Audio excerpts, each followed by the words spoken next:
مجيد.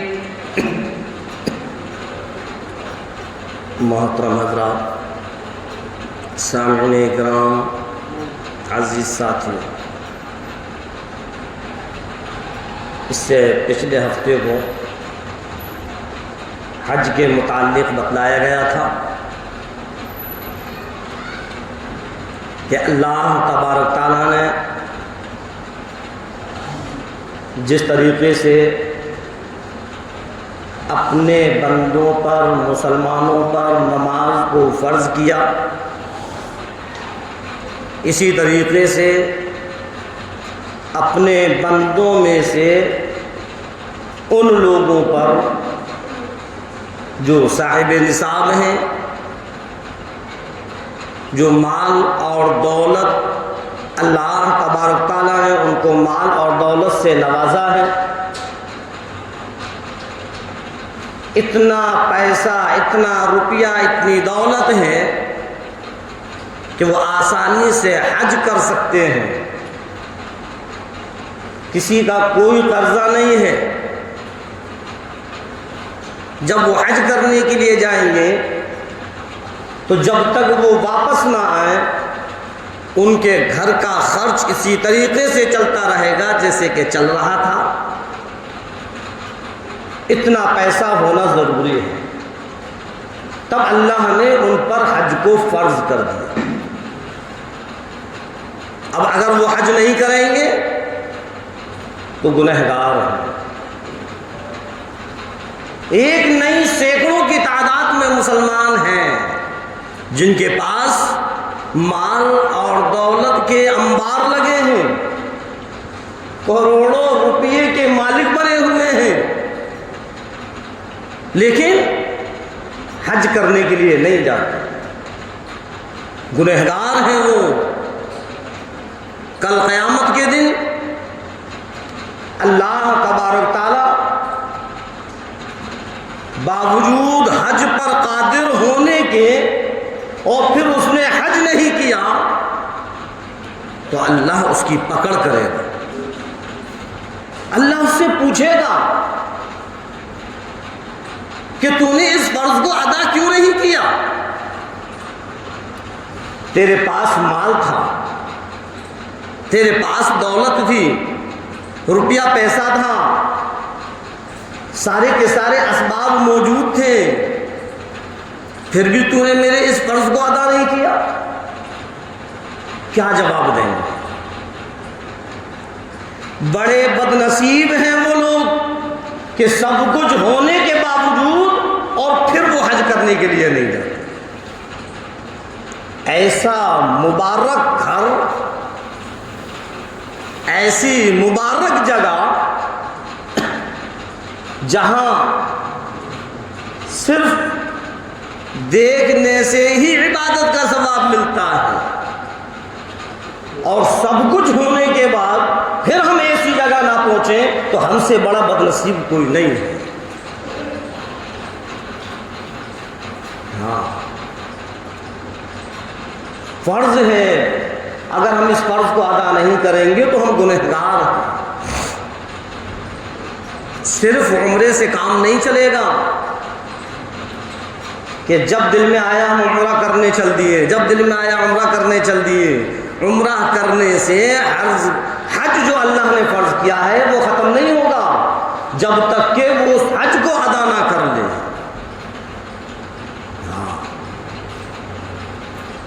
اور کتنا بڑا ثواب!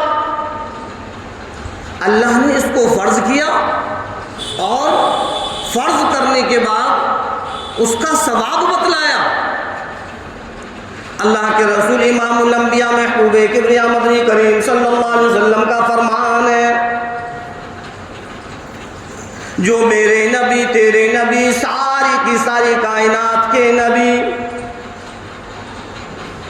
ارشاد فرمایا مدنی کریم صلی اللہ علیہ وسلم نے کہ جو انسان اخلاص کے ساتھ حج کرنے کے لیے آتا ہے، جو انسان اچھی نیت لے کر حج کرنے جاتا ہے، اس کی نیت کے اندر دکھلاوا نہیں ہوتا، اس کی نیت کے اندر ریاکاری نہیں ہوتی، صرف اور صرف اخلاص اس کی نیت کے اندر ہے۔ تو یہ فرمایا سرکار دو عالم صلی اللہ علیہ وسلم نے کہ پھر اس کا بدل جنت کے علاوہ کچھ اور نہیں ہے۔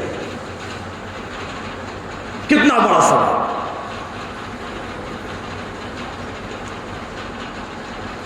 کون بتلا رہا ہے؟ سرکار دو عالم صلی اللہ علیہ وسلم، جن کے فرمان میں شک اور شبہ کرنے سے بھی ایمان ختم ہو جائے گا۔ کتنی بڑی خوشخبری کہ جو سچی اور اچھی نیت لے کر اخلاص کے ساتھ جو حج کرنے کے لیے جاتا ہے تو اللہ اس کا بدل جنت دیتا ہے، اس کے لیے جنت ہے، لیکن اخلاص، دکھلاوا نہیں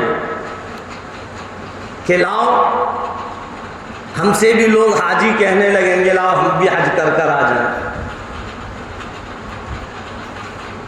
نہیں، صرف رضا الہی کے لیے اگر ہم حج کریں گے تو اللہ اس کے بدل میں جنت دے گا۔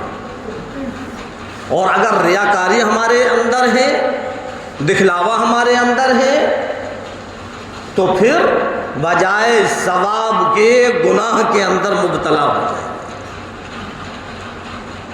وہاں تو نیتوں کو دیکھا جاتا ہے، انما الاعمال بالنیات۔ اللہ کے رسول سرکار دو عالم صلی اللہ علیہ وسلم نے فرمایا کہ تمام کے تمام کاموں کا دار و مدار نیت پر ہے۔ جیسی نیت ہوگی اللہ اسی نیت کے اعتبار سے فیصلے کرے گا۔ اگر نیت کے اندر اخلاص ہے تو پروردگار عالم بھی خوش، اللہ کے نبی بھی خوش، اور اس کے نام اعمال میں لکھ دیا جائے گا اس کو جنت سے نکالنے والا کوئی نہیں۔ یاد رکھنا اے مسلمانوں، اے مومنوں، اگر اخلاص ہماری نیت کے اندر اور ریاکاری اگر موجود ہے تو سوائے گناہ کے کچھ اور نہیں۔ اللہ کے رسول امام الانبیاء محبوب کبریا مدنی کریم صلی اللہ علیہ وسلم نے یوں بھی فرمایا کہ ایک وقت وہ آئے گا کہ لوگ حج کرنے کے لیے تو جائیں گے لیکن ان کی نیتوں کے اندر اخلاص نہیں ہوگا۔ کچھ لوگ سحر و تفریح کے لیے حج کرنے کے لیے آئیں گے، کچھ گھومنے کے لیے حج کرنے کے لیے آئیں گے، کچھ کاروبار کی نیت سے جائیں گے تو کچھ بھیک مانگنے کے لیے پہنچیں گے۔ اللہ کے رسول سرکار دو عالم صلی اللہ علیہ وسلم نے آج سے 1400 سال پہلے فرما دیا، آپ نے پیشین گوئی دے دی کہ کچھ لوگ حج کرنے کے لیے جائیں گے تو ان کی نیتوں کے اندر کیا ہوگا؟ کوئی کاروبار کے لیے جائے گا، کوئی گھومنے پھرنے کے لیے جائے گا، کچھ بھیک مانگنے کے لیے پہنچیں گے۔ ہاں، آج ہو رہا ہے، آج ہو رہا ہے۔ لاکھ 1.5 لاکھ روپیہ عمرے پر ہم خرچ کرتے ہیں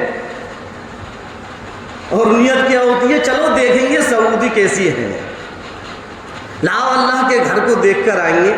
ابھی کہیں اور گھومنے پھرنے نکل جائیں تو 10-20-50 ہزار خرچ ہوگا، اس سے اچھا تو یہ ہے کہ چلو عمرے پر چلیں، کوئی گھومنا پھرنا ہو جائے گا، سیر و تفریح ہو جائے گی۔ اور ہم نے 1.5 لاکھ روپیہ خرچ کر دیا عمرے پر اور گھوم پھر کر آ گئے، اور آنے کے بعد پھر ہم اپنے کام و کاج میں لگ گئے، جیسے پہلے تھے ویسے ہی ہیں۔ اللہ کے گھر کا دیدار کرنے کے بعد، سرکار دو عالم صلی اللہ علیہ وسلم کے روضے اقدس کا دیدار کرنے کے بعد، مسجد حرام کے اندر نماز پڑھنے کے بعد، مسجد نبوی میں نماز پڑھنے کے بعد، صفا مروا پر رمی کرنے کے بعد پھر بھی ہمارے اندر بدلاؤ نہیں آیا، پھر بھی ہماری زبان سے گالیاں ختم نہیں ہوتی، لوگوں کی برائیاں ختم نہیں ہوتی، چغل خوریاں ختم نہیں ہوتی۔ کیا فائدہ؟ ہم نے جو عمرہ کیا اور حج کیا تو کیا فائدہ؟ اللہ تبارک تعالیٰ تو یہ فرماتا ہے کہ او میرے بندو، جب کوئی حج کرنے کے لیے آتا ہے تو میں اس کو بالکل اس طریقے سے گناہوں سے پاک صاف کر دیتا ہوں جیسے کہ اس نے ابھی ابھی دنیا کے اندر قدم رکھا ہے. وہ چھوٹا سا بچہ جس کی ابھی ابھی پیدائش ہوئی ہو اور اس نے کوئی گناہ نہیں دیکھا نہ کیا، بس اللہ ہی فرماتا ہے کہ حاجی کو میں اسی طریقے سے گناہوں سے پاک صاف کر دیتا ہوں. بتاؤ اللہ کتنا بڑا کریم ہے.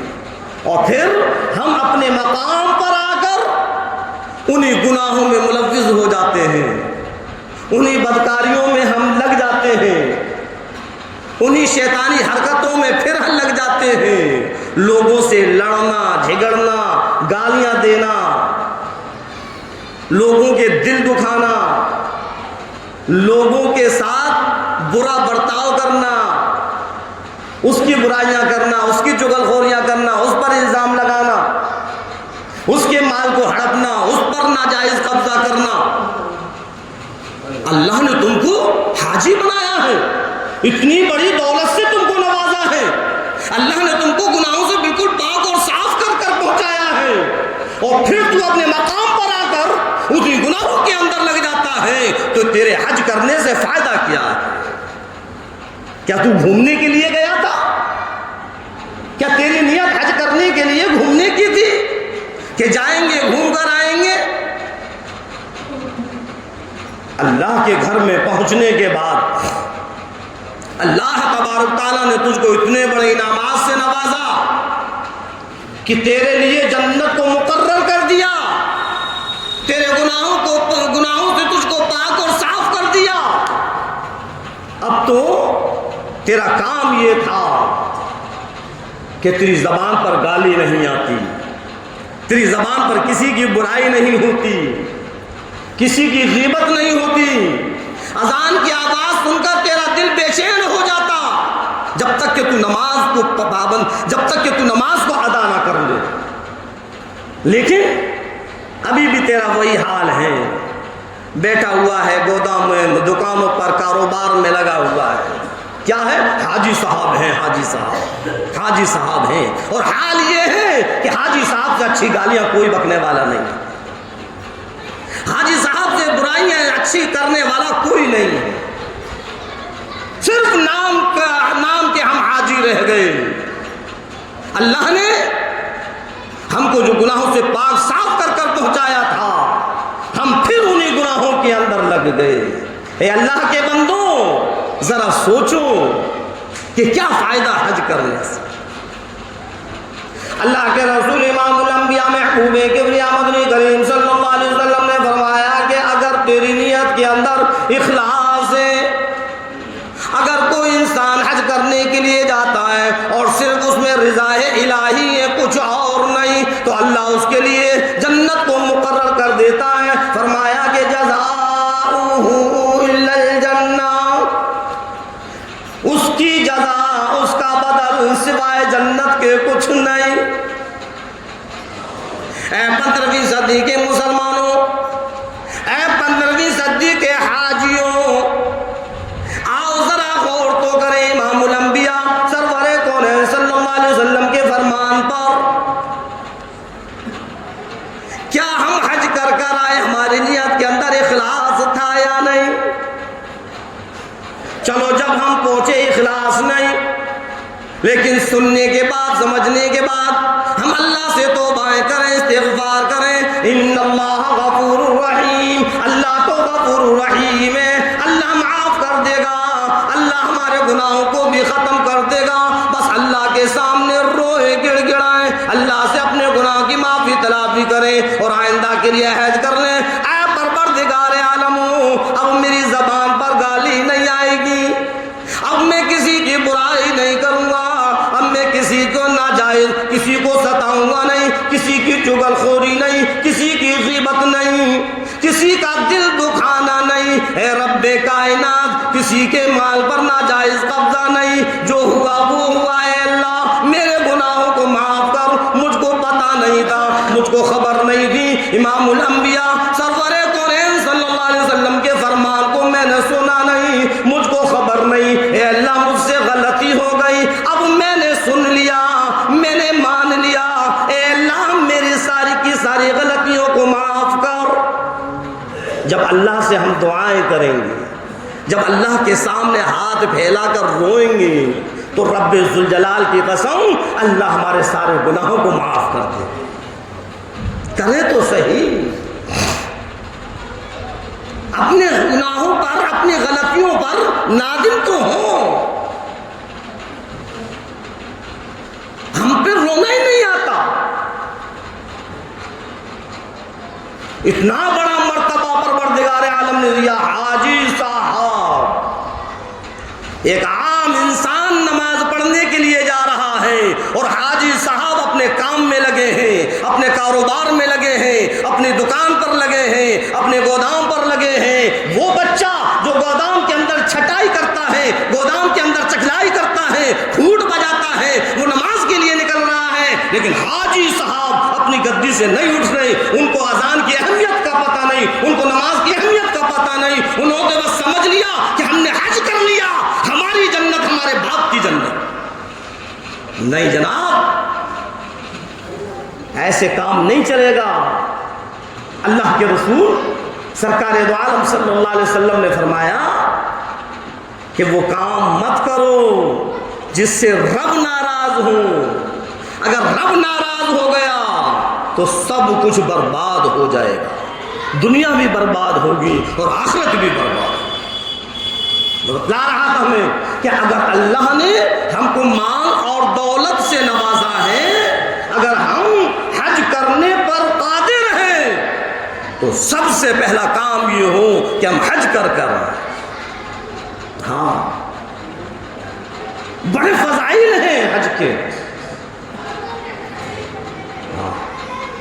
ہاں، اگر ہمارے گھر کے اندر ہماری بہن یا ہماری بیٹی جوان ہے، شادی کے لیے ہے، اب اگر ہم حج کرنے کے لیے جاتے ہیں تو یہ بیٹی جو بیٹھی ہوئی ہے اس کی شادی کیسے کریں گے؟ اللہ نے فرمایا نہیں، پہلے اس بیٹی کی شادی کر، اس بہن کی شادی کر، پہلے یہ تیرے اوپر ذمہ داری ہے، بعد میں حج کرنا۔ یہ نہیں فرمایا کہ حج ختم، نہیں، حج کرنا ہے، پہلے اس ذمہ داری کو پورا کر۔ ہاں، آج کروڑوں روپیہ ہے، اس کے باوجود بھی ہم حج نہیں کر رہے۔ تو ایک چیز اور بتلاؤں میں، پچھلے جمعے کو بھی میں نے بتلائی تھی کہ حج مال اور دولت سے نہیں ہوتا۔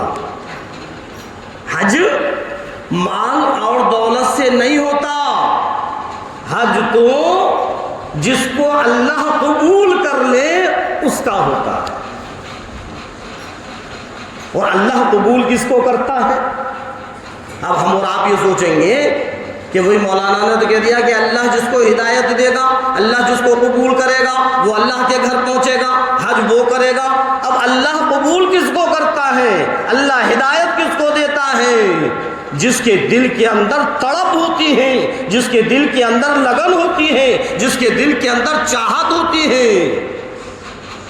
جب ہمارے دل کے اندر تڑپ نہیں، ہمارے دل کے اندر لگن نہیں، ہمارے دل کے اندر چاہت نہیں، تو پھر اللہ کیسے قبول کرے گا؟ اللہ بھی یہ فرماتا ہے کہ میں اس قوم کی حالت کو ہرگز نہیں بدلتا جب تک کہ وہ خود اپنے بدلنے کی کوشش نہ کرے۔ ہم یہی سوچیں کہ وہ اللہ جب ہم کو قبول کر لے گا، جب ہم پہنچ جائیں گے، جب ہم حج کر لیں گے، تو اللہ یوں بھی تو فرما رہا ہے کہ کوشش کر، تیری کوشش کو کامیاب میں کروں گا۔ دل کے اندر لگن اور تڑپ اور چاہت ہو، ہاں، اور پھر اللہ اس کو قبول کرے گا۔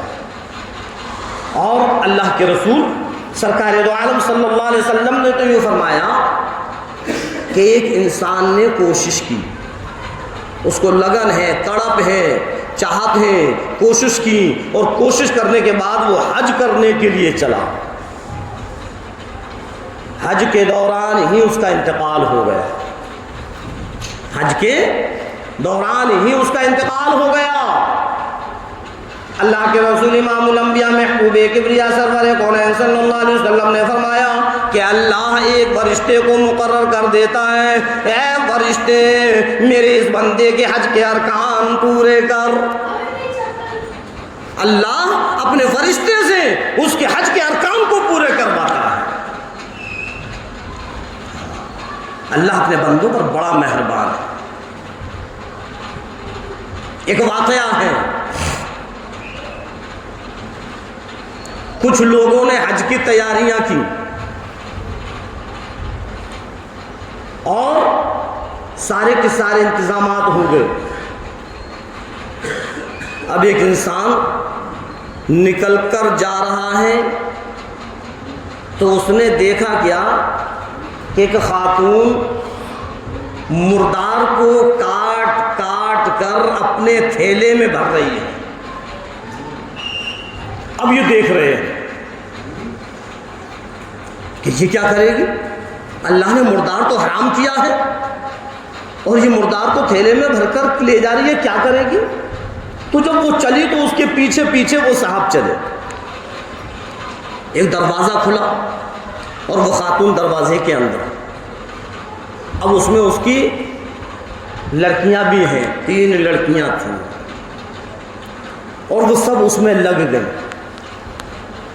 اب یہ روشن دان میں سے کھڑکی میں سے آواز دے رہے ہیں کہ اللہ نے مردار کو حرام کیا ہے، اے اللہ کی بندیوں کیا کر رہی ہو، اس مردار کو کیوں کھا رہی ہو؟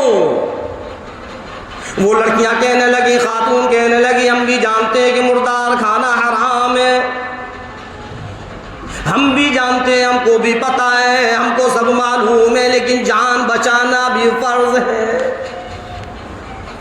مردار کھانا حرام ہے یہ تو ہمیں پتہ ہے، جان بچانا بھی فرض ہے۔ اب انہوں نے سوچا کیا کیا جائے، تو جتنے بھی روپیے ان کے حج کرنے کے تھے، جنہوں نے روپیوں کو اکٹھا کیا تھا کہ میں حج کر کر آؤں گا، فارم بھر گیا، ساری تیاریاں ہو گئیں، سارے لوگوں میں مشہور ہو گیا کہ فلاں جا رہے ہیں، فلاں جا رہے ہیں، فلاں جا رہے ہیں۔ انہوں نے اپنا سارا کا سارا روپیہ انہی خاتون پر خرچ کر دیا۔ کچھ کھانے پینے کی چیزیں لے گئے، کچھ نقد روپیہ دے دیا اور کہا کہ لو اس مردار کو مت کھاؤ۔ اب جب کوئی بھوکا انسان ہو اور اس کی اگر کوئی مدد کر دے تو اس کے دل سے دعائیں نکلتی ہیں۔ بھوکے کو کھلانا بڑا ثواب ہے، بڑا ثواب ہے۔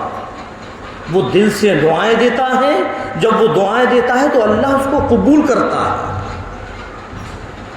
اور اللہ کے رسول سرکار دو عالم صلی اللہ علیہ وسلم نے تو یوں فرمایا کہ قیامت کے دن جب فیصلہ ہو جائے گا، جنتی جنت کی طرف جائیں گے، جہنمی جہنم کی طرف جائیں گے، تو جنتیوں کی لائن لگی ہوگی اور اس کے سامنے سے جہنمیوں کو نکالا جائے گا۔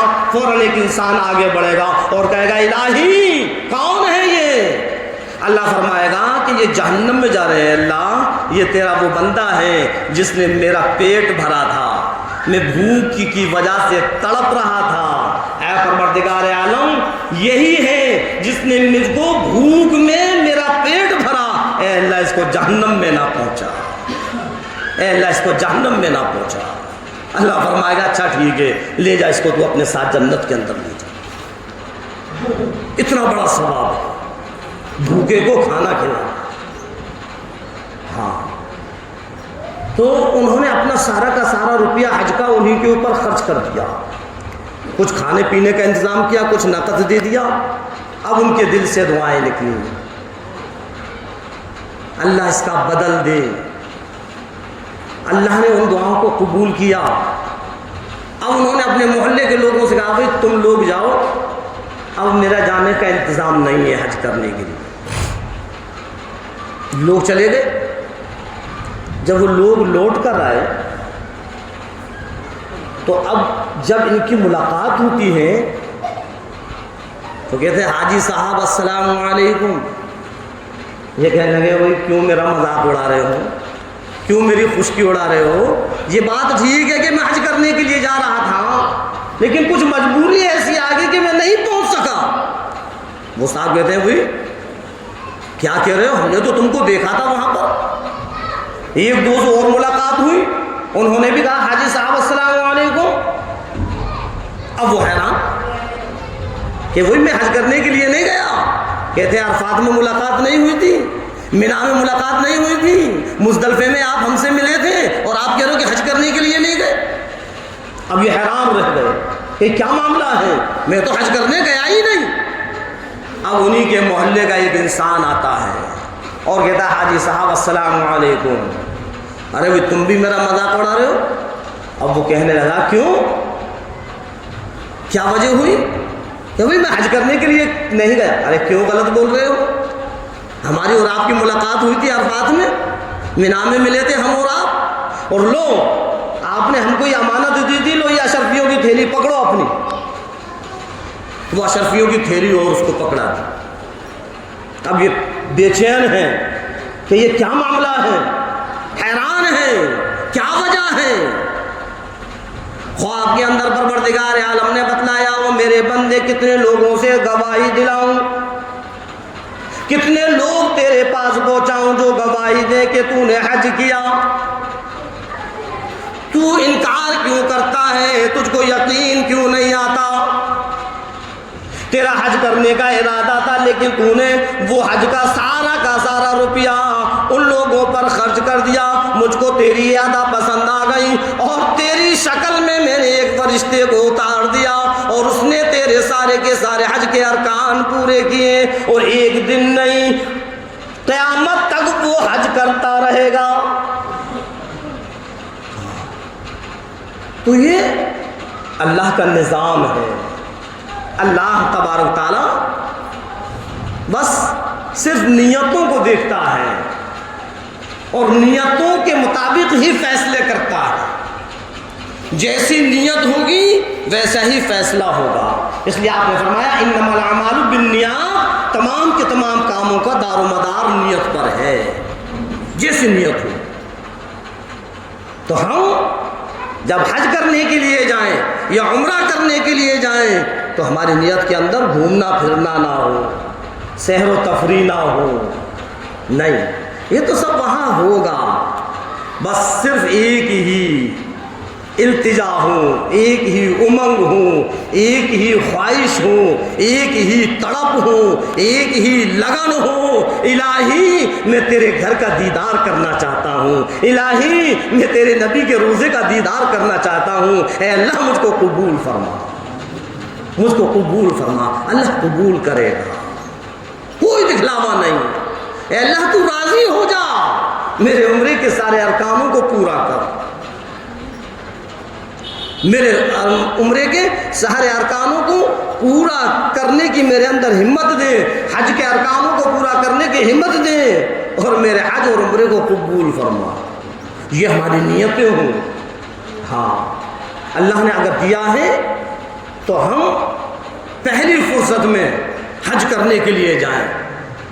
پتہ نہیں ہے کہ کب آنکھ بند ہو جائے اور کب دنیا ہم سے چھوٹ جائے, اور جب اللہ کے سامنے ہم پہنچے اور جب اللہ ہم سے پوچھے تو ہم کیا جواب دیں گے کہ میں نے تجھ کو سب کچھ دیا تھا پھر تجھ نے میرے فرض کو ادا نہیں کیا. اب یہ حج کیا ہے؟ اللہ کے رسول حضرت ابراہیم علیہ السلام جو اللہ کے خلیل ہیں, ان کی سنت ہے. جب اللہ تبارک تعالیٰ نے حضرت ابراہیم علیہ السلام سے فرمایا ابراہیم خانہ کعبہ کی تعمیر کرو, حضرت ابراہیم علیہ السلام نے اپنے ہاتھوں سے اپنے بیٹے کے ساتھ مل کر خانہ کعبہ کو بنایا, اس کی تعمیر کی. اور جب تعمیر مکمل ہو گئی تو پھر اللہ سے فرمایا اللہ اس کو قبول فرما. اللہ نے فرمایا ابراہیم اب آواز لگاؤ, آواز لگاؤ. الہی میری آواز کہاں تک پہنچے گی؟ اللہ رب العزت نے فرمایا ابراہیم آواز لگانا تمہارا کام ہے, ہے، دنیا کے کونے کونے میں اس آواز کو پہنچانا میرا کام ہے۔ حضرت ابراہیم علیہ السلام نے آواز لگائی اور حضرت ابراہیم علیہ السلام کی آواز پر جس نے لبیک کہہ دیا، اللہ نے اس کو حج کے لیے قبول کر دیا۔ اور یوں لکھا ہوا ہے کہ جس نے ایک مرتبہ لبیک کہا وہ ایک بار جائے گا، جس نے 2 مرتبہ لبیک کہا وہ 2 بار جائے گا، جس نے 3 مرتبہ، جتنی مرتبہ لبیک کہا ہے اللہ اس کو اتنی بار بلائے گا۔ تو یہ حج وہ ہے۔ حضرت ابراہیم علیہ السلام اللہ کے وہ پیغمبر ہیں، وہ نبی ہیں کہ اللہ تبارک تعالیٰ نے ان کی آزمائشیں کی ہیں، اللہ نے نبیوں کی آزمائشیں کی ہیں، امتحان لیے ہیں۔ سب سے پہلا امتحان حضرت ابراہیم علیہ السلام کا یہ ہے، باپ کافر، ماں کافر، محلے والے کافر، یہاں تک کہ بادشاہ کافر، اور اس گھرانے کے اندر اللہ تبارک تعالیٰ نے اپنے خلیل کو پیدا کیا، حضرت ابراہیم علیہ السلام کو پیدا کیا، اور وہاں سے حضرت ابراہیم علیہ السلام سے توحید کا اعلان لگوایا۔ کیسا ماحول ہے کہ ابا بھی کافر ہیں اور وہ بت تراش ہیں جن کا نام آزر ہے۔ حضرت ابراہیم علیہ السلام ابھی چھوٹے سے ہیں، تھوڑی سی سمجھ آئی تو ایک دن اپنی اماں جان سے کہنے لگے میرا رب کون ہے؟ اے اماں جان میرا رب کون ہے؟ اماں جان نے کہا کہ میں، ماحول ہی ایسا ہے، کفر ہی کفر ہے، جانتی ہی نہیں کہ رب کا مطلب کیا ہے۔ حضرت ابراہیم علیہ السلام کہنے لگے اماں جان آپ کا رب کون؟ کہ آپ کے ابا جان۔ ابا کا رب کون؟ کہ نمرود۔ نمرود کا رب کون؟ اب ان پہ جواب نہیں بنا کہ آج یہ کیسے سوال کر رہے ہیں ابراہیم۔ شام کو آزر گھر پر آئے اور حضرت ابراہیم علیہ السلام کی اماں جان کہنے لگی کہ نہ معلوم آج ہمارے ابراہیم کو کیا ہو گیا، اونٹ پٹانگ سوال کر رہا ہے۔ کہ کیسے سوال؟ کہ خود پوچھ لو۔ حضرت ابراہیم علیہ السلام کو بلایا کہ بیٹے کیا بات ہے؟ کہ ابا جان آپ یہ بتلائیے کہ نمرود کا رب کون ہے؟ جب وہ اپنے آپ کو خدا کہتا ہے، وہ سب کا رب ہے، تو نمرود کا بھی کوئی رب ہوگا۔ کوئی تو ہے جس نے نمرود کو بنایا، کوئی تو ہے جو نمرود کو پالتا ہے۔ بیٹے ایسی بات مت کرو، اگر نمرود سن لے گا تو نہ معلوم کیا ہوگا، قیامت آ جائے گی۔ حضرت ابراہیم علیہ السلام نے دل میں سوچا کہ نمرود تو نہ معلوم کب سنے گا، میرا رب جو حقیقی رب ہے وہ تو سن رہا ہے۔ اب دوسرا امتحان کہ دربار نمرود کا ہو اور اللہ کی توحید بیان۔ نمرود نے حضرت ابراہیم علیہ السلام کو بلایا اور پوچھا کہ رب کون؟ کہ جو مجھ کو کھلاتا ہے، جو پلاتا ہے، وہ میرا رب ہے۔ کہ یہ تو میں بھی کرتا ہوں۔ حضرت ابراہیم علیہ السلام سمجھ گئے کہ ابھی یہ بڑا احمق ہے، اس کی سمجھ میں نہیں آیا کھلانے پلانے سے۔ حضرت ابراہیم علیہ السلام نے دوسری دلیل دی، جس کے ہاتھ میں موت اور زندگی ہے، جس کو چاہے مار دے، جس کو چاہے زندہ رکھے، وہ رب۔ نمرود کہنے لگا یہ کام بھی میں کرتا ہوں، 2 قیدی منگوائے، ایک کے حق میں رہائی دی اس کو پھانسی پر لٹکا دیا، اور جس کے حق میں پھانسی دی اس کو رہا کر دیا۔ اے ابراہیم دیکھو، مجھ کو رب تسلیم کرو، میں خدا ہوں، موت اور زندگی میرے ہاتھ میں ہے۔ حضرت ابراہیم علیہ السلام سوچنے لگے کہ اس کو کوئی اور ٹھوس دلیل دی جائے۔ یہ موت اور زندگی کو نہیں سمجھا کہ موت اور زندگی کا مطلب کیا ہے۔ حضرت ابراہیم علیہ السلام نے ایسی بات بولی کہ اس نمرود کو پسینہ آ گیا، بات کا جواب نہ بنا۔ ابراہیم علیہ السلام کہنے لگے کہ میرا رب تو وہ ہے جو سورج کو مشرق سے نکال کر مغرب میں چھپاتا ہے۔ اگر تو اپنے آپ کو خدا کہتا ہے، اگر تو اپنے آپ کو رب سمجھتا ہے، اگر تو خدائی کا دعویٰ کرتا ہے، میرا رب تو ہر دن مشرق سے نکال کر مغرب میں سورج کو چھپاتا ہے، تو ایک دن کیا ایک منٹ کے لیے مغرب سے نکال کر دکھلا، مشرق میں چھپا کر دکھلا۔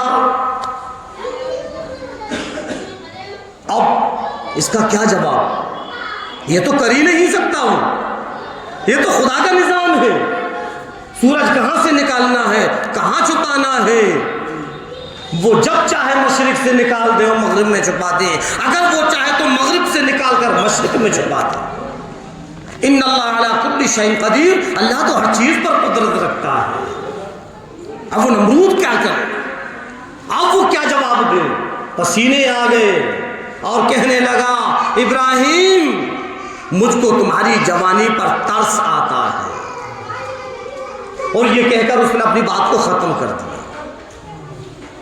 تو ایسے ماحول کے اندر اللہ تبارک تعالیٰ نے حضرت ابراہیم علیہ السلام کو مبعوث فرمایا، ان کی اصلاح کرنے کے لیے، توحید کو بیان کرنے کے لیے، لوگوں کے عقائد کو صحیح کرنے کے لیے۔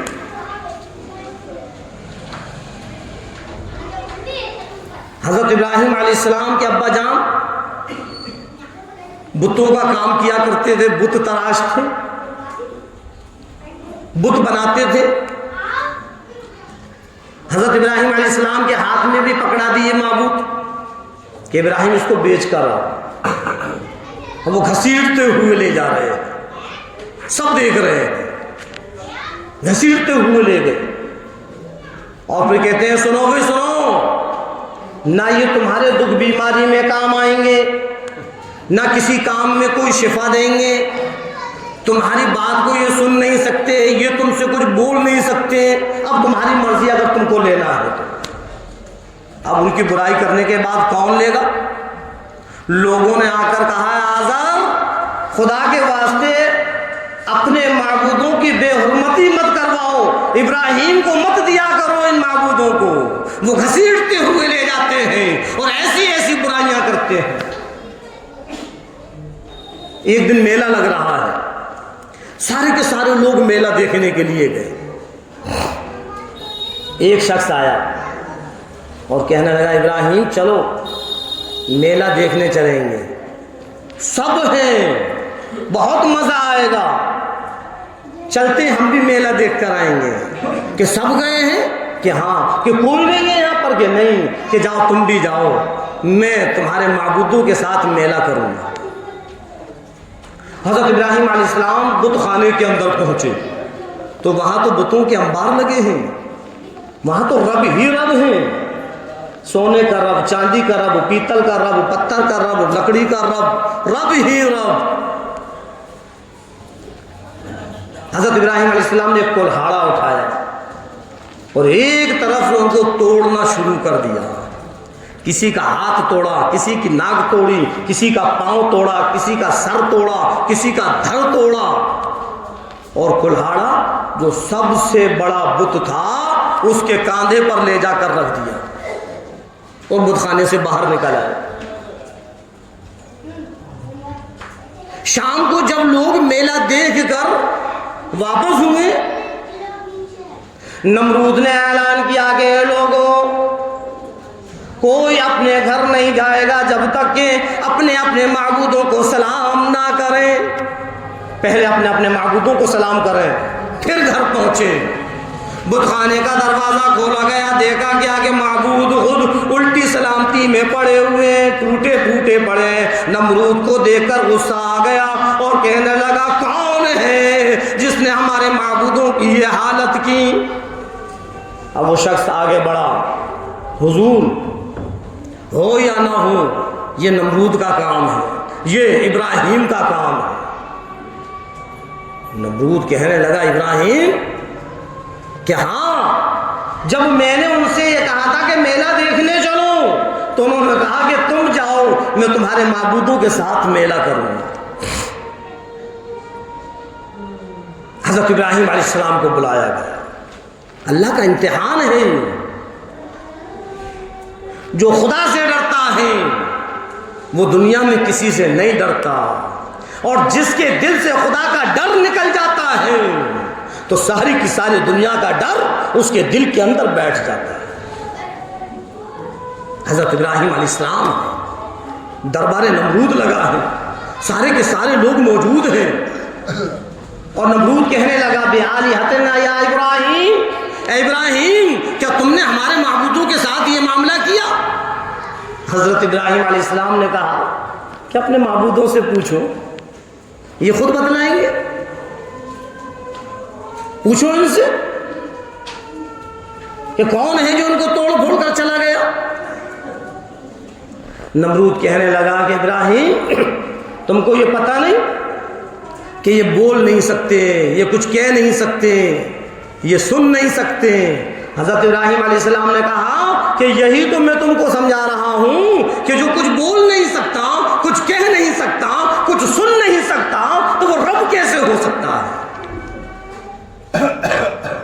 مجھ کو تو ایسا لگ رہا ہے کہ جو سب سے بڑا جو تمہارا رب بیٹا ہے نا، یہ چھوٹے چھوٹے جو معبود ہیں تم ان کی جو پوجا پاٹ کرتے ہو یہ بڑے والے کو ہضم نہیں ہوتی، تو اس نے سوچا ان ساروں کو ختم کریں اور میری صرف پوجا ہو۔ تو اس نے ہو سکتا ہے کہ اس نے سب کو توڑ دیا ہو، کیونکہ کلہاڑا اسی کے پاس رکھا ہے۔ نمرود کو اور غصہ آ گیا، اور نمرود کہنے لگا ابراہیم ٹھیک ٹھیک بتلاؤ، بِآلِہَتِنَا یا ابراہیم، ہمارے معبودوں کے ساتھ تم نے یہ کیا؟ حضرت ابراہیم علیہ السلام کہتے ہیں معبودوں سے پوچھو کہ ہم کیا پوچھیں، وہ کچھ بول نہیں سکتے۔ تو کہا کہ جب کچھ بول نہیں سکتے تو وہ رب کیسے ہو سکتے ہیں؟ اتنی سی بات سمجھ میں نہیں آ رہی۔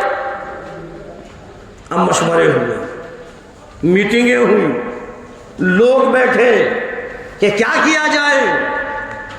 مشورے میں یہ بات طے ہوئی کہ آگ کے اندر ابراہیم کو ڈال دیا جائے۔ ہمارے معبودوں کی اتنی بڑی بے حرمتی، حضرت ابراہیم علیہ السلام کو آگ میں ڈالنے کی کوششیں ہونے لگی، آگ دہکنے لگی، عرش الہی پر ہلچل مچ گئی۔ الہی تیرے خلیل کو آگ کے اندر ڈالنے کی تیاریاں ہو رہی ہیں۔ اللہ رب العزت بھی دیکھ رہا ہے۔ حضرت ابراہیم علیہ السلام کو اٹھا کر آگ میں ڈال دیا گیا۔ عرش الہی پر ہلچل مچ گئی، فرشتوں میں ہلچل مچ گئی۔ فرشتے کہنے لگے الہی اے پروردگار عالم، تیرے خلیل کو آگ کے اندر ڈال دیا گیا، ہم چاہتے ہیں کہ اس کی مدد کریں۔ اجازت؟ اللہ نے اجازت دی کہ جاؤ۔ حضرت اسرافیل علیہ السلام آئے، حضرت میکائیل علیہ السلام آئے، حضرت اسرائیل علیہ السلام آئے، حضرت جبرائیل علیہ السلام آئے۔ آگ جل رہی ہے، حضرت ابراہیم علیہ السلام آگ کے اندر ہے۔ حضرت جبرائیل علیہ السلام نے کہا کہ ابراہیم اگر آپ کہیں تو میں ان پروں سے آگ کو بجھا دوں۔ حضرت میکائیل علیہ السلام نے کہا اے اللہ کے خلیل اگر آپ کہیں تو میں اپنی ابھی بارش کو برساؤں اور یہ آگ سب ختم ہو جائے۔ حضرت اسرائیل علیہ السلام کہنے لگے کہ اے خلیل، اگر آپ کہیں تو جنہوں نے اس آگ کو روشن کیا ہے میں ان کی روح کو قبض کر دوں۔ حضرت اسرافیل علیہ السلام نے کہا اے ابراہیم، اگر آپ کہیں تو میں بھی سور پھونک دوں اور یہ آگ کیا ساری دنیا ختم ہو جائے۔ حضرت ابراہیم علیہ السلام کہنے لگے کہ اے فرشتوں، یہ بتلاؤ کہ تم خود آئے ہو یا بھیجے گئے ہو؟ کہ ہم کو اللہ نے بھیجا ہے۔ حضرت ابراہیم علیہ السلام کہنے لگے کہ ہٹ جاؤ، پھر مجھ کو تمہاری کوئی ضرورت نہیں ہے، یہ خلیل اور جلیل کا معاملہ ہے۔ اگر میرا جلیل مجھ کو اسی حالت میں دیکھنا پسند کرتا ہے تو مجھ کو تمہاری ضرورت نہیں۔ اے جبرائیل الگ ہٹو، اے میکائیل تم بھی جاؤ، اسرافیل تم بھی جاؤ، اے اسرائیل تم بھی ہٹ جاؤ۔ یہ میرا رب اور میرا معاملہ ہے، میرا رب جس حال میں مجھ کو رکھے گا میں خوشی خوشی اس حال میں رہوں گا۔ کسی کی مدد کو حضرت ابراہیم علیہ السلام نے قبول نہیں کیا، ڈائریکٹ پھر اللہ تبارک تعالیٰ نے اس آگ کو حکم دیا، قُلْنَا يَا نَارُ كُونِي بَرْدًا وَسَلَامًا عَلَىٰ إِبْرَاهِيمَ، اے آگ ٹھنڈی ہو جا میرے خلیل پر، میرے دوست پر، میرے ابراہیم پر۔ اور اتنی ٹھنڈی ہونا سلامتی کے ساتھ، کیونکہ زیادہ ٹھنڈک بھی ہلاکت کا سبب بن جاتی ہے۔ تو یہ لکھا ہے کہ اوپر آگ جل رہی ہے، اندر گلے گلزار بنی ہوئی ہے، چمن بنا ہوا ہے۔ حضرت ابراہیم علیہ السلام خود کہتے ہیں کہ میری ساری کی ساری زندگی کے جو دن ہیں، جتنے دن آگ کے ہیں، اتنا سکون مجھے ان دنوں میں ملا، دوسرے دنوں میں اتنا سکون نہیں ملا۔ تو یہ حضرت ابراہیم علیہ السلام اللہ کے نبی ہیں، اللہ کے رسول ہیں، اللہ کے خلیل ہیں، اور یہ حج انہی کی سنت ہے۔ کیسے خانہ کعبہ کی تعمیر ہوئی اور کیسے ابراہیم علیہ السلام نے اس بیت اللہ شریف کو بنایا، انشاءاللہ اگلے جمعے کو بتلایا جائے گا۔ اللہ رب العزت ہم اور آپ کو کہنے اور سننے زیادہ عمل کرنے کی توفیق عطا فرمائے۔ وما علینا الا اللہ۔